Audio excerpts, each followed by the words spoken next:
Whether you're walking across the street to run an errand or your child is going to school, when it comes to pedestrian safety, we all play an important role.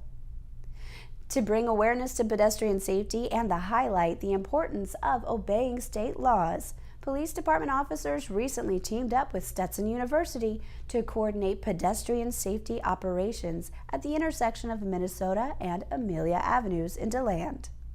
During a 4-hour period on multiple days, officers monitored adherence to state laws, issuing warnings as well as citations to motorists and pedestrians. We've asked the DeLand Police Department to come out here and patrol the area as heavy as they can to reduce the possibility of those types of traffic crashes involving pedestrians. And education is always our primary responsibility. We want to make sure that the students are aware of what the traffic statutes are, and to be quite honest with you, I mean they are studying hard here. They're concentrating on what they need to do, and to be quite honest, when they're going to and from classes, oftentimes they're not paying attention to what they're actually doing.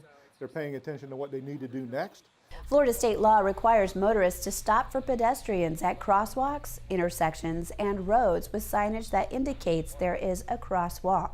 In addition, state law requires motorists to yield the right-of-way to pedestrians at crosswalks, even if there are no signs. Failure to yield to a pedestrian can result in a fine and points added to your driver's license.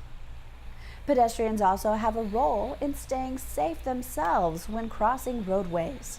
Florida law requires pedestrians to use crosswalks, and if there is no crosswalk, then at least cross at intersections.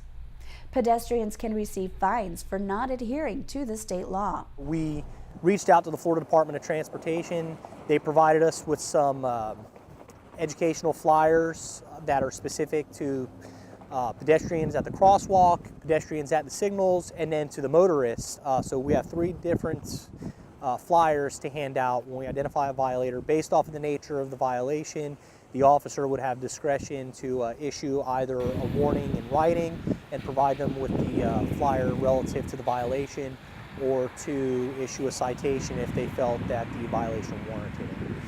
The results of not respecting these laws can be costly and tragic. According to the Centers for Disease Control and Prevention, in the next 24 hours, 430 people will be treated for traffic-related pedestrian injuries. In the next 2 hours, 1 pedestrian will die from injuries in a traffic crash. As pedestrians, children are even at a greater risk of injury or death from traffic crashes due to their small size, their inability to judge distances and speeds, and lack of experience with traffic rules. 1 in 5 traffic deaths among children ages 14 and under are pedestrian deaths. Stay within the crosswalk. Make sure you're looking both ways before crossing the roadway. It's recommended to pull your headphones off or take your earbuds out before entering the road so you could hear if there was an emergency vehicle coming through. Try not to be looking at your cell phone when crossing. Be attentive to the traffic in the area, and once you safely get to the other side, you can resume whatever business you were doing. The safety operation is a good reminder across Volusia County of the importance of pedestrian safety and the responsibility that everyone has to make sure loved ones return home safe. For more information, you can visit the National Highway Traffic Safety and Administration's website at nhtsa.gov.